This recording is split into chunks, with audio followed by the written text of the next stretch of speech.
ziarah ke Uzbek, kampung Imam Bukhari, kampung Imam Ahlus Sunnah, Abu Mansur Al-Maturidi. Di situ pimpinan rombongan bilang, ayo baca Yasin yuk. Saya mikir, wah Yasinan nih. Tapi karena saya nggak mau debat, saya ikut aja ya. Kan ingat satu hadis, walaupun hadisnya dhaif menurut beberapa syekh, tapi disalihkan, dianggap baik oleh Imam Abu Daud. Iqra Yasin ala mautakum. Bacakan Yasin untuk orang yang wafat. Maka saya ikut husnuzon dengan baca ayat, dengan baca hadis itu. Kita mulai baca Yasin. A'udzubillahi minasyaitonirrajim. Bismillahirrahmanirrahim. Saya baca Yasin. Itu bergetar Pak. Buru masih berdiri semua. Wah, ini kok beda sekali baca Yasin yang di sono sama di.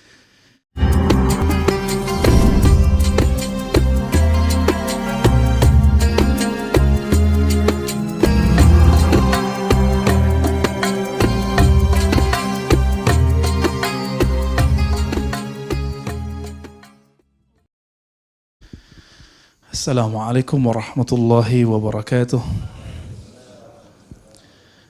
Innal hamdalillah nahmaduhu wa nasta'inuhu wa nastaghfiruh wa na'udzu billahi min shururi anfusina wa min sayyiati a'malina. May yahdihillahu fala mudilla lahu wa may yudlilhu fala hadiya lahu. Amma ba'du fa ya ibadallah usini wa iyyakum bittaqwallahi faqad fazal muttaqun. Wa naqulu asbahna wa asbahal mulku lillah. أصبحنا على فطرة الإسلام وكلمة الإخلاص وعلى دين نبينا محمد وعلى ملة أبينا إبراهيم حنيفا وما كان من المشركين لا إله إلا أنت سبحانك إنا كنا من الظالمين اللهم استر عوراتنا بسترك الجميل وفقهنا يا ربنا كما فقهت سيدنا عبد الله بن عباس في قرآنك وفي سنة نبيك محمد صلى الله عليه وسلم. Sahabat-sahabat yang melakukan Allah, terima kasih kepada pengurus yang telah mengundang saya, khususnya kawan-kawan ngaji di mana ngaji, pengaji di mana. Ya, semoga Allah berkahi amal-amal antum semua, amin. Keberkahan itu dimulai dengan qiyamul lail wa salatil jamaah. Keberkahan itu dimulai kepada orang yang bangun di malam hari dan yang bangun salat subuh berjamaah. Nabi mengatakan, Innallaha yuhibbul witra. Allah mencintai witir. Maka kata Imam Sya'rani, jika ingin tidur malamnya dalam keadaan berkah cinta Allah, maka berwitirlah. Bisa berwitir sebelum tidur, bisa berniat witir sebelum tidur. Maka siapa saja yang berniat witir sebelum tidur, dia tidur dalam cinta kepada Allah. Dan kalau dicinta Allah namanya apa? Wali. Jadi wali Allah itu mudah. Antum jaga witir setiap malam, ketinggalan, kelupaan, ketiduran diqadha.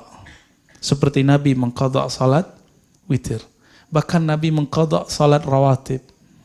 Satu kali ba'da subuh di salat kitab Sahih Bukhari disebutkan, dan ini hadisnya banyak. Beliau ba'da salat subuh salat lagi 2 rakaat. Sahabat bingung, apakah salat subuh bertambah menjadi 5 rakaat? Karena Nabi salat 3+1 setelah subuh. Maka Nabi menjawab, la, tidak. Tapi aku tertidur dari wirid malamku. Apa wirid malam Rasulullah sallallahu alaihi wasallam? Qiyamul lail, salat witir. Jadi mau jadi wali Allah, mau jadi kekasih Allah, jaga salat witir. Lalu Nabi mengatakan mengenai salat subuh, al-barakatu li ummati fi bukuriha. Keberkahan bagi umatku fi bukuriha, yang bangun di awal hari. Dan ini adalah awal hari. Maka orang-orang yang hadir pagi ini pasti diberkahi. Ini adalah garansi Rasulullah sallallahu alaihi wasallam. Ini kabar gembira dari Rasulullah SAW. Hadis ini diriwayatkan oleh Imam Tirmizi, murid terbaik Imam Bukhari setelah Imam Muslim. Taib. Kajian kita temanya apa? Kearifan, memahami sunnah dan bid'ah. Kenapa judul ini saya kemukakan di mana-mana? Karena banyak orang tidak arif memahami sunnah dan bid'ah.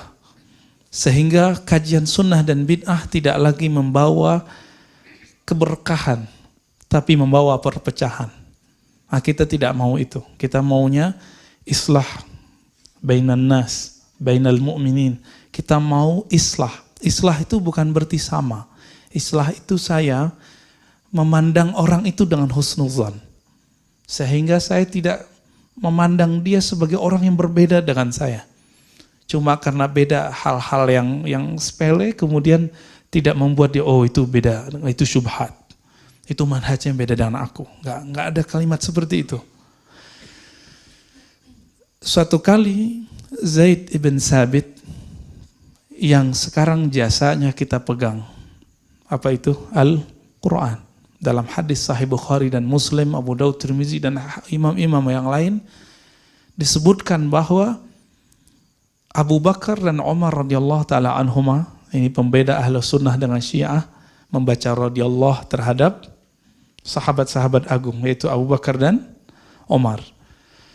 Mereka ini berdua datang kepada Zaid ibn Sabit. Apa yang mereka katakan? Wahai Zaid, engkau ulama muda, hafiz Quran, sekarang tahukah engkau para hufaz terbunuh lebih dari ratusan orang. Di riwayat itu disebutkan 70, di riwayat lain 700. Wallahu a'lam mana yang lebih kuat.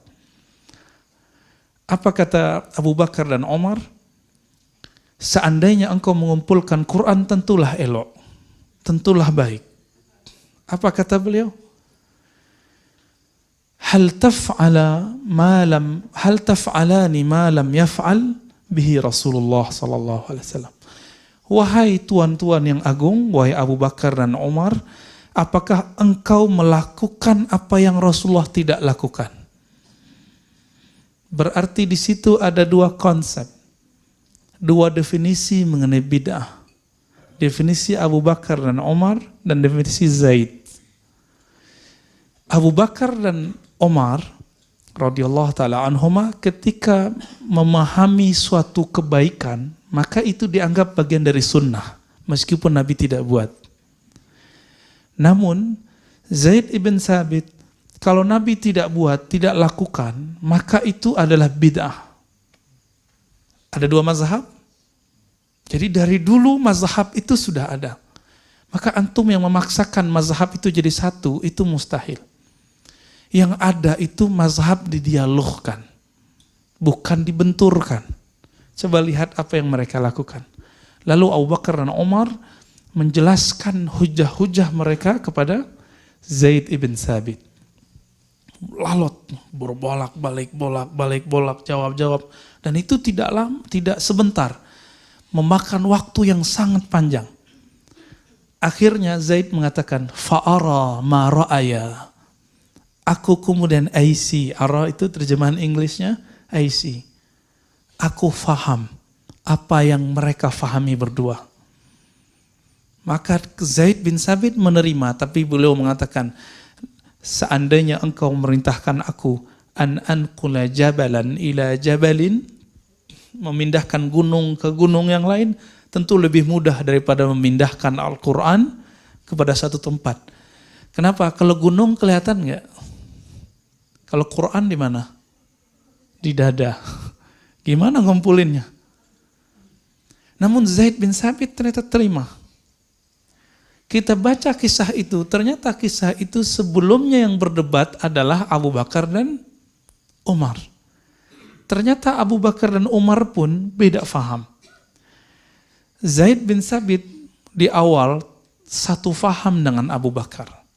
Yang Nabi tidak buat, hal taf'al ma lam yaf'alhu Rasulullah, apakah engkau buat satu yang tidak buat oleh Rasulullah sallallahu alaihi wasallam? Maka itu bid'ah. Tapi Umar mengatakan, kalau kita tidak kumpulkan Quran, maka umat setelah kita, generasi setelah kita mau baca Quran apa? Maka beruntunglah antum, karena bid'ahnya Umar, kita masih dapat baca Quran, dan sekarang udah jadi Android ya. Ada di handphonenya enggak? Ada di smartphone. Itu adalah bid'ahnya Umar. Lalu mereka dialog. Dialog itu tidak ada di sana. Ente syubhat, Omar, nggak ada. Manhaj kita beda loh. Saya nggak mau dengerin. Kabur gitu, nggak ada. Nggak ada kalimat itu muncul. Tapi di situ bertanya, hal. Itu kan pertanyaan. Pertanyaan sopan. Hal taf'al ma lam yaf'alhu Rasulullah.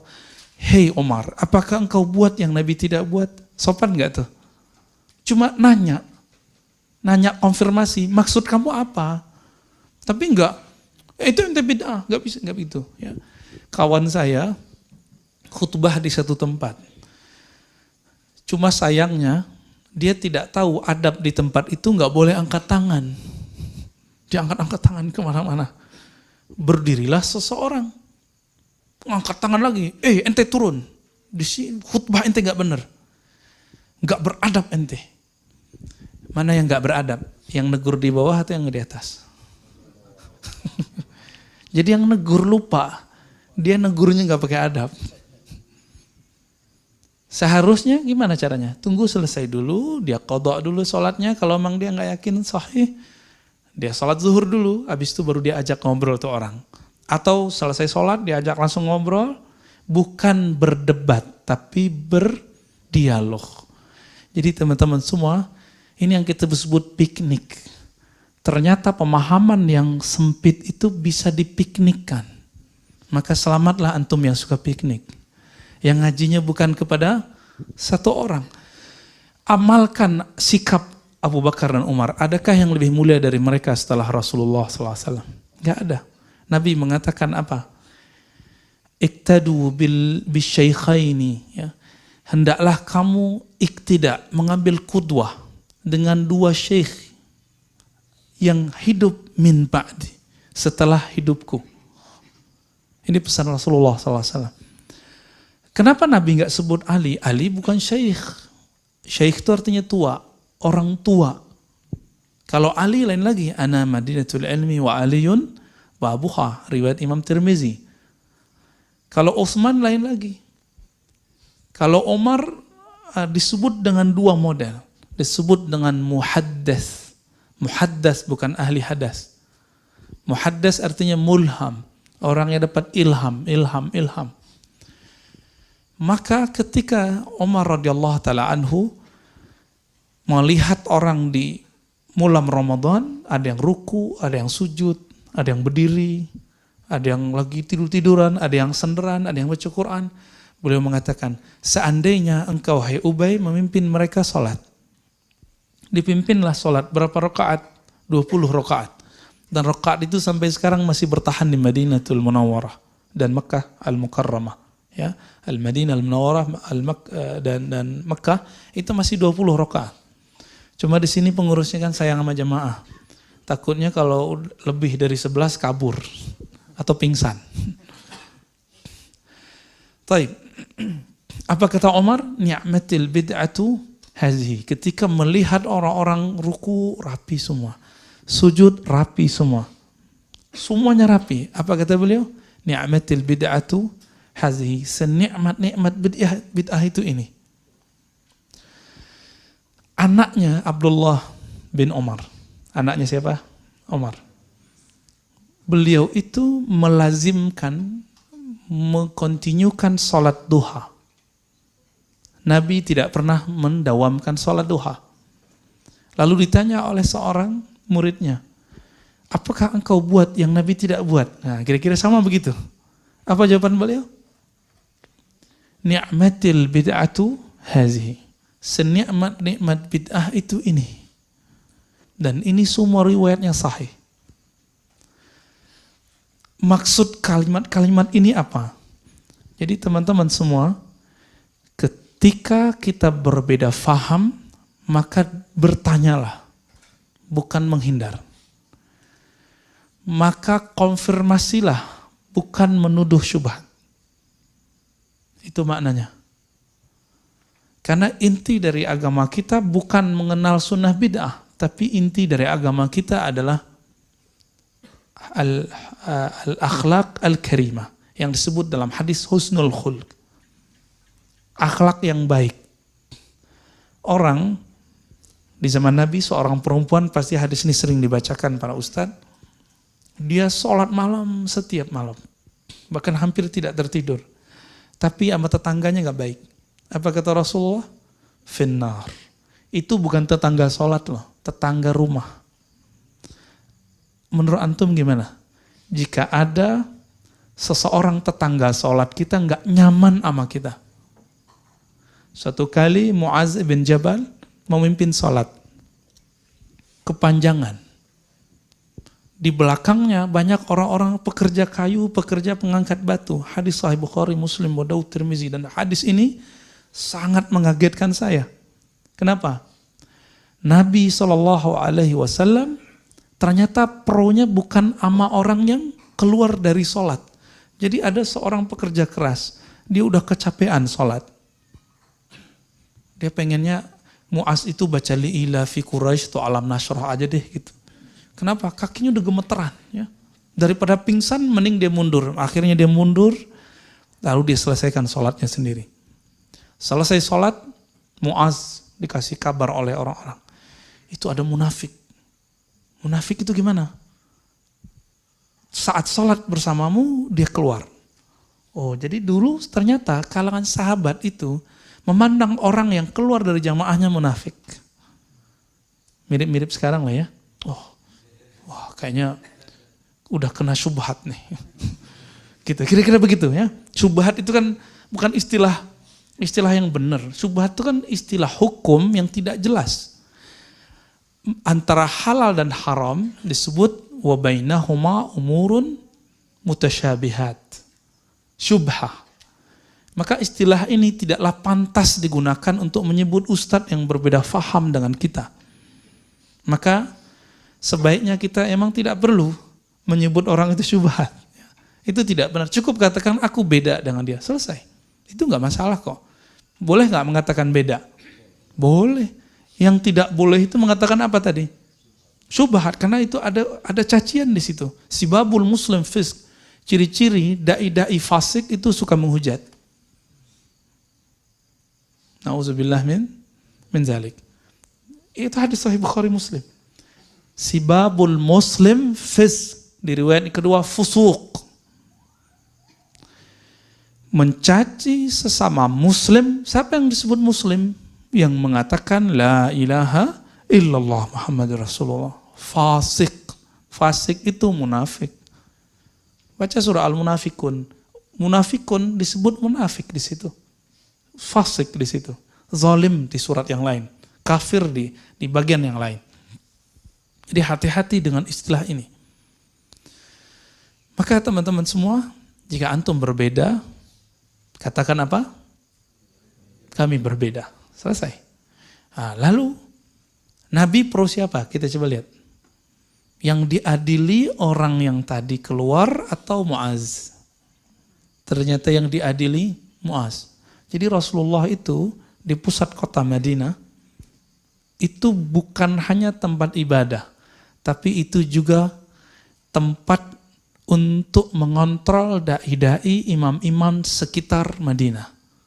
Salah satunya adalah Muaz ibn Jabal, yang dia itu sholat isya'nya 2 kali. Jadi habis sholat dengan Nabi, dia pulang untuk menjadi imam di kampungnya itu, di dusunnya. Berarti sholat isya itu boleh ditakhir dengan syarat jamaah. Jadi antum nanti kalau buat kajian panjang berseri, nanti sholat isya jam 9 boleh kok, jam 11 boleh, tapi berjamaah. Mau sholat isya kabur, itu baru bid'ah. Ya. Meeting, oh penting Ustaz, penting Ustaz. Ini lebih penting dari jamaah, oke. Pas udah lewat 15 menit, orang selesai sholat jamaah, meetingnya selesai, terus dia nggak mau sholat jamaah. Itu baru meeting nggak diberkahi. Tapi bolehkah meeting di saat orang sholat jamaah? Boleh. Dengan syarat nanti antum buat gelombang kedua. Jadi selamat yang bekerja, antum punya ilmu baru pagi ini. Boleh mentakhir sholat jamaah. Tapi mentakhir sholat sendiri, itu baru nggak benar ya. Walaupun itu boleh secara hukum fikih, tapi dia makruh secara ittiba'us sunnah, mengikuti sunnah Rasulullah SAW. diadili Muaz. Muaz dipanggil. Jadi yang dipanggil itu bukan jamaahnya, ustadznya. Kenapa? Jamaah berkurang satu. Antum bayangin jika jamaahnya berkurang 2 shaf. Itu berapa kali Nabi ngomong? Apa kata Nabi? Afattanu anta ya Muaz. Gitu Nabi nunjuk langsung. Tapi Nabi nunjuk tuh begini. Gak begini ya. Nabi nunjuk tuh begini. Afattanu anta ya Muaz. Muaz bergetar, Pak. Takut gak bisa jawab apa-apa. Ya Rasulullah, awal-awalnya masih jawab. Itu munafik, masa kita lagi sholat, dia kemudian keluar. Jawaban Nabi, afattanu anta ya Muaz. Diulang itu. Di riwayat Imam Nasai disebutkan versi lain. Afatinun anta ya Muaz. Kalau fatin, bukan fatin itu ya, yang ahli seni suara itu.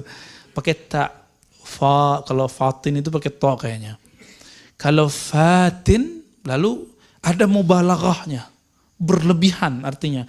Fattan, kamu telah berlebihan dalam membuat fitnah.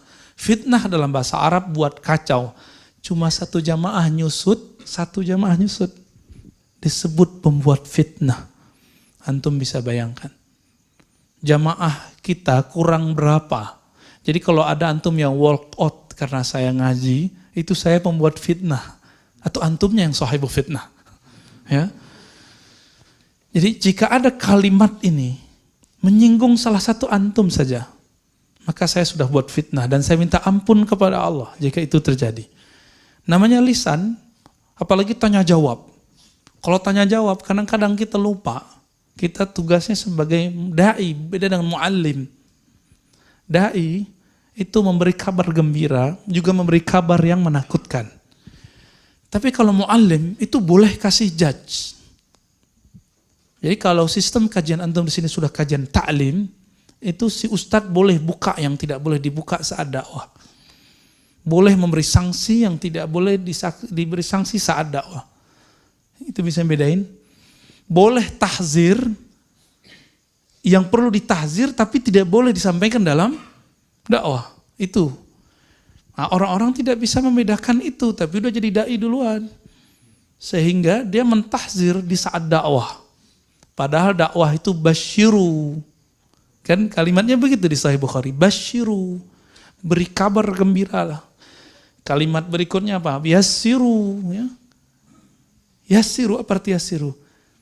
Mudahkan. Bukan gampang-gampangkan. Bukan, tapi beri kemudahan. Jadi teman-teman semua, saya minta ampun kepada Allah jika ada kalimat saya menyakiti orang-orang. Menyakiti jamaah. Membuat orang-orang kemudian berkurang. Tapi jika kalimat itu benar, pahit, saya mungkin berniat itu untuk ta'lim. Ya, biasanya kajian-kajian yang pakai kitab, saya menganggapnya itu ta'lim. Ya. Jadi sahabat Nabi berbeda faham mengenai apa itu sunnah dan bid'ah. Tapi mereka arif. Mereka kemudian dialog. Nah, dialog ini yang mahal. Maka jangan buat majelis debat. Buatlah majelis tukar pikiran. Konfirmasi aja. Konfirmasi. Jangan buat majelis bentak-bentak. Buat majelis konfirmasi. Nanyain baik-baik. Seperti Zaid bertanya kepada Abu Bakar dan Umar. Ini baru zaman sahabat. Sekarang kita masuk ke zaman tabi'in. Tabi'in, ya. Saya dapat kabar, dapat WA mengenai satu amalan yang dianggap menyembah guru.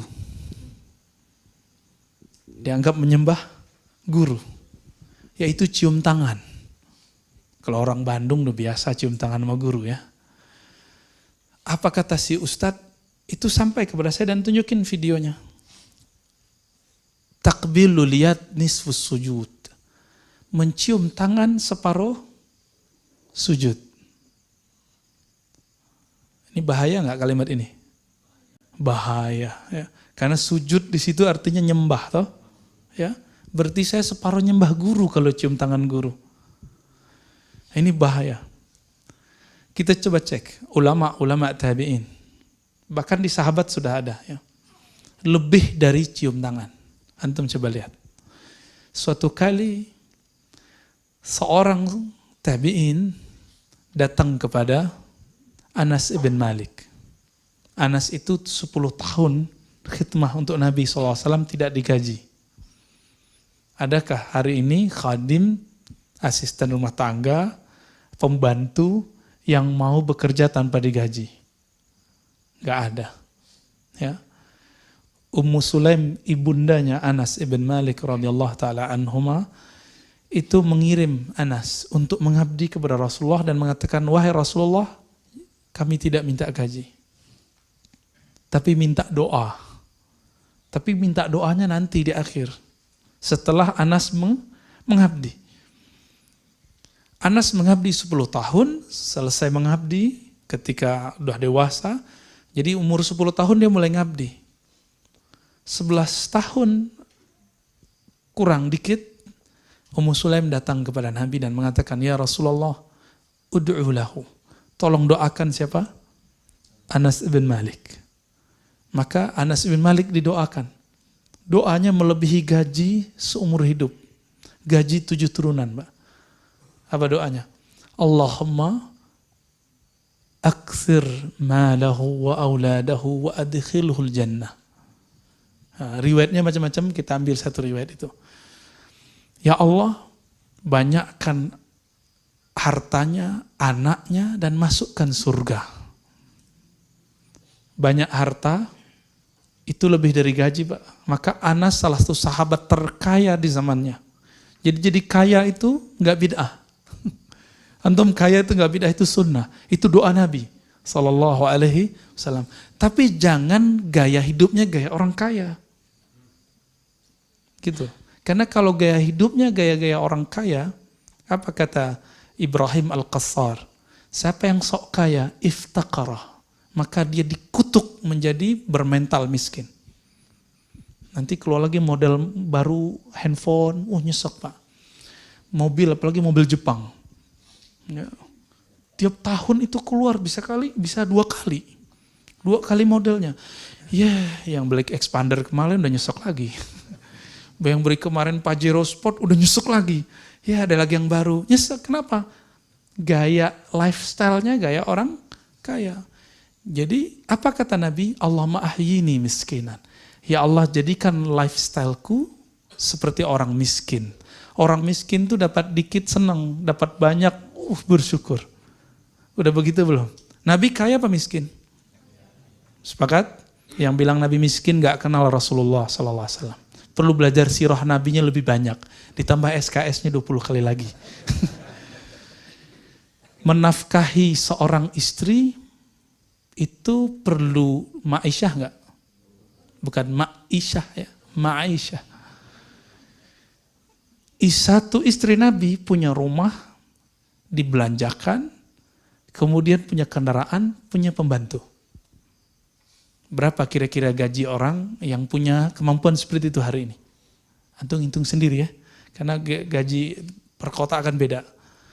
Istrinya 9, antum kali aja, yang tadi kali 9. Kaya nggak tuh? Kaya Pak, bukan kayak orang kaya, tapi kaya. Dan saya nggak habis pikir kalau ada orang mengatakan Nabi itu miskin. Kata Imam Subki, siapa yang bilang Nabi miskin, ya, dia telah membuat murka para pecinta Rasulullah Sallallahu Alaihi Wasallam. Karena para sahabat itu kaya, itu doanya. Banyakin anaknya. Wah ini problem nih bagi Ustadz sekarang ya. Banyak anak pasti banyak uminya anak-anak. Ya. Maka Anas mengatakan akramuna aksaruhum azwaja. Yang paling mulia di antara kami dulu yang paling banyak umi anak-anaknya. Hah? Berat gak tuh? Ya itu yang antum belum sanggup, yang aneh juga belum sanggup kali ya. Terus di riwayat Muslim itu ada tambahan waghfir lahu, ampuni dia. Nah, yang tadi saya bacakan wa adkhilhul jannah, masukkan dia surga. Udah banyak harta, banyak ibunya anak-anak, banyak anaknya, diampuni dosanya, masuk surga. Adakah gaji yang paling hebat dari itu? Gak ada. Anas ibn Malik mengatakan, aku mencium tangan Nabi SAW dan aku merasakan tidak ada tangan yang lebih sejuk, lebih halus melebihi tangan Rasulullah SAW. Ketika seorang sahabat ini berjalan, didatangi oleh tabi'in. Salah seorang tabi'in ini kemudian bertanya, ya Anas, hei Anas, hal ra'aitan Nabiya sallallahu alaihi wasallam? Apakah engkau benar-benar telah memandang Rasulullah dengan matamu? Apa jawaban Anas? Oh, na'am. Ra'aitu bi'ainayya. Orang itu nanya lagi, dengan mata yang mana? Mata yang ini. Ditunjuk matanya. Maka orang itu minta izin, wahai Anas, izinkan aku mencium mata yang matamu itu memandang Rasulullah sallallahu alaihi wasallam. Nisfu sujud nggak? Saya nggak habis pikir itu, kenapa orang berani mengatakan ini cium mata, bukan hanya cium tangan. Bahkan Ibnu Abi Mulaikah datang kepada salah seorang sahabat Nabi dan mengatakan, mana lisan yang dulu lisanmu itu diludahi oleh Rasulullah SAW. Dikeluarin lidahnya, dicium lidahnya itu. Itu bukan homreng itu Pak, bukan. Tahu homreng kan? Bukan. Itu yang disebut dengan bab at-tabarruk. Bab mengambil keberkahan cinta kepada orang yang mencintai Nabi SAW. Satu kali Umar, yang punya anak ini ya, Abdullah bin Umar lebih tepatnya, merindukan Nabi SAW. Maka dia cari di mana dulu Nabi pernah jalan-jalan, dia cari jejaknya dan dia jalan di jejak itu. Sambil mengenang Rasulullah SAW. Dikenang. Dan dia teringat di pohon yang ini Rasulullah dulu pernah duduk. Tapi pohonnya sudah dipangkas, tinggal cuma ya bekas-bekasnya. Nabi dulu pernah berteduh di situ. Dia berteduh di situ, pohonnya sudah nggak ada. Di situ dia mengenang Nabi SAW. Itulah maulid yang dibuat oleh Abdullah bin Umar. Kenapa dia nggak perlu buat maulidan seperti orang-orang kita, seperti ulama di Hadramaut, seperti ulama di Al-Azhar? Itu di Mesir, orang buat dari 1 Rabiul Awal sampai tanggal 12, ditutup dengan pawai sholawat. Setiap tempat bos, karena saking gembiranya, merindukan Nabi SAW. Bukan menyembah Nabi, tapi mengenang Nabi SAW. Karena kita tidak bisa melihat hari ini di manakah telapak Rasulullah. Kita nggak tahu di manakah pohon Nabi dulu berlindung.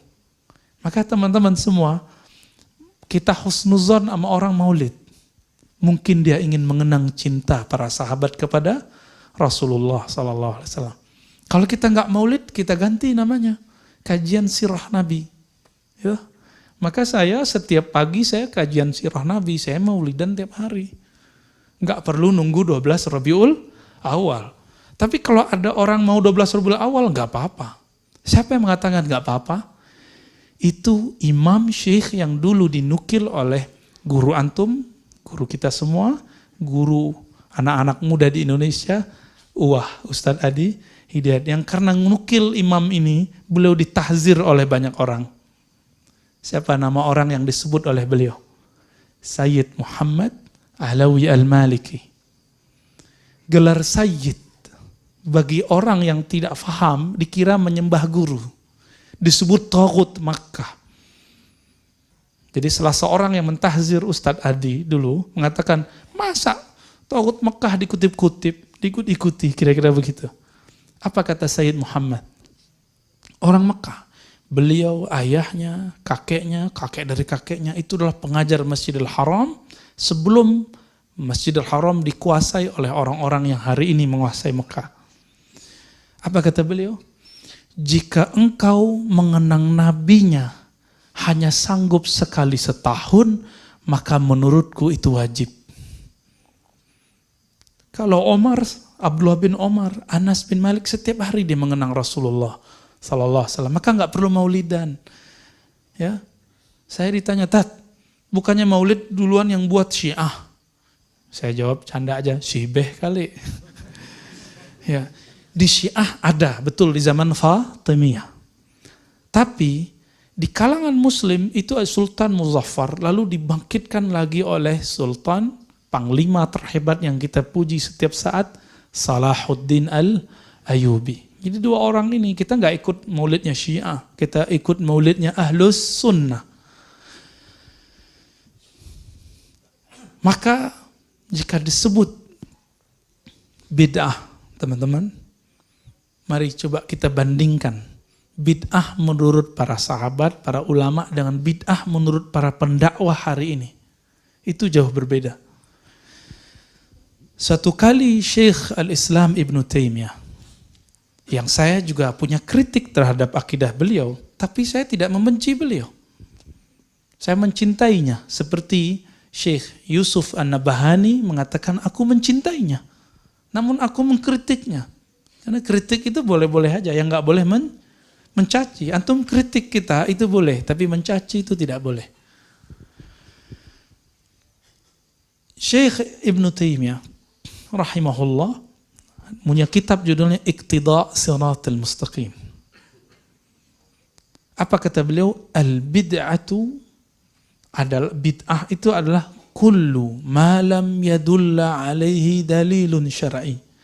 Bid'ah secara ilmu hukum Islam bukan yang Nabi tidak buat. Tapi bid'ah adalah yang tidak ada dalil syaraknya. Pertanyaannya, yang udah pernah ngaji di pesantren atau di sini ada ustadz ngaji usul fikih, yang disebut dalil syariat ada berapa? Yang disepakati ada 4. Quran, sunnah, ijma', qiyas. Yang diperdebatkan oleh imam-imam mazhab ada lebih dari 10. Ada namanya maslahat. Apalagi? Istihsan, uruf, qaulus sahabi. Banyak sekali. Syar'u man qablana. Terus. Semuanya masuk di situ. Jadi ketika orang-orang mengatakan, oh nggak ada di Quran, kita lihat di sunnah. Nggak ada di sunnah, kita lihat di ijma'. Nggak ada di ijma', kita lihat di qiyas. Jika tidak ada di 4 ini, maka siap-siap terjadi ikhtilaf di antara ulama. Tolong bedakan, ikhtilaf ulama bukanlah bid'ah. Kalau ulama yang ikhtilaf, belum bid'ah. Tapi kalau tidak ada ulama yang beramalkan, baru bid'ah. Jadi kalau masih ada nih perdebatan, ini mengatakan boleh, ini mengatakan tidak boleh, maka dia tidak bid'ah. Ini paling gampang. Kalau antum belum sampai level ustadz, mampu baca kitab, udah gampangnya gimana? Jika masih ada ulama yang mengatakan ini baik, ini tidak baik, maka yang baik adalah sunnah. Berarti sunnah bukanlah sesuatu yang Nabi buat saja.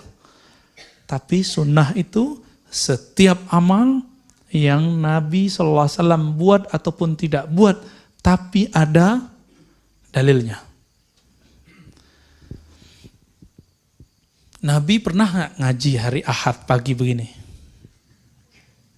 Yang hari Ahad kajian itu agama apa? Tasyabuh nggak? Tasyabuh nggak? Enggak lah ya. Kenapa? Materinya beda walaupun sama-sama hari Ahad. Yang liburan hari Sabtu siapa? Yahudi. Antum liburan nggak hari Sabtu? Jauh-jauh amat nunggu 1 tahun ya. Akhir tahun, awal tahun untuk mengatakan tasyabuh. Kita tasyabuh kerja tiap, iya, walaupun perkara dunia. Ngajinya kan sekarang ada kajian Sabtu, kajian Minggu. Mana orang mau buat kajian Jumat? Paling yang bapak-bapak ini ada apa Pak? Khutbah Jumat. Jadi ibu-ibu, mbak-mbak, akhwat-akhwat jangan bangga dulu. Kami ngaji 3 kali setiap minggu, setiap pekan. Sebulan berarti 12 kali. Tunggu dulu, bapak-bapak dapat khutbah Jumat setiap Jumat. Benar nggak? Ya lebih canggih gitu. Ya, tapi dimulai dengan ngorok dulu ya. Innal hamdalillah. Ya. Bangunnya nanti pas antara 2 khutbah, Pak. Ya. Makanya kalah sama ibu-ibu di belakang ya. Taib, ini level Ibn Taimiyah, wafat tahun 708 Hijriah. Oleh karena itu, ini sebagai contoh, Suatu kali Imam Safadi meriwayatkan Syekh Ibnu Taimiyah, ya, syekhnya para imam-imam ini, mewiridkan baca Al-Fatihah ba'da subuh menjelang syuruk 40 kali. Nabi pernah buat nggak? Nggak ya? Serius? Nggak tahu atau emang nggak ada? Emang nggak ada kok. Lalu ditanya oleh seorang muridnya, wahai Tuan, kenapa Anda baca Fatihah 40 kali? Nggak dituduh, syubhat ente. Nggak ditanya, kok dikonfirmasi. Ini yang kita sebut dialog tadi. Apa jawaban beliau?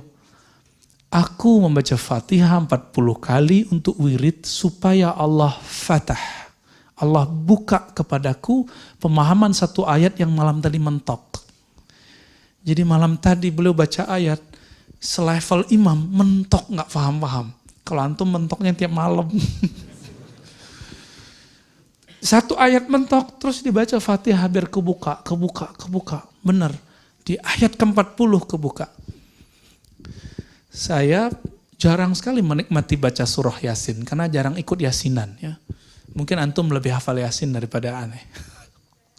Ketika pergi ziarah ke Uzbek, kampung Imam Bukhari, kampung Imam Ahlus Sunnah, Abu Mansur Al-Maturidi. Di situ pimpinan rombongan bilang, ayo baca Yasin yuk. Saya mikir, wah Yasinan nih. Tapi karena saya nggak mau debat, saya ikut aja ya. Kan ingat satu hadis, walaupun hadisnya dhaif menurut beberapa syekh, tapi disalihkan, dianggap baik oleh Imam Abu Daud. Iqra Yasin ala mautakum. Bacakan Yasin untuk orang yang wafat. Maka saya ikut husnuzon dengan baca ayat, dengan baca hadis itu. Kita mulai baca Yasin. A'udzubillahi minasyaitonirrajim. Bismillahirrahmanirrahim. Saya baca Yasin. Itu bergetar Pak. Buru masih berdiri semua. Wah, ini kok beda sekali baca Yasin yang di sono sama yang di Bandung ya. Yang di Bandung, yang di Ciputan, yang di Depok kok beda gitu rasanya. Yang di Jakarta kok beda. Saya ikutin terus, gituin terus. Ternyata selama ini saya ngerasa ustadz. Merasa diri ini sudah pinter, sudah alim. Waktu itu udah malam, kira-kira jam 8, saya merasa diri saya murid. Saya ikut aja deh gitu. Jadi mengalah sedikit, mau dipimpin oleh orang, ternyata Allah buka di situ. Baca satu huruf di surah Yasin itu, satu huruf itu saya tahu maknanya. Ada maknanya. Satu kalimat itu indah sampai akhir. Pengen lagi baca Quran di sana. Yang merindukan lagi baca Quran di sana. Saya nyesel kok saya baca Yasin doang. Kenapa nggak baca Al-Kahf, baca Al-Mulk, biar tambah banyak yang kebuka.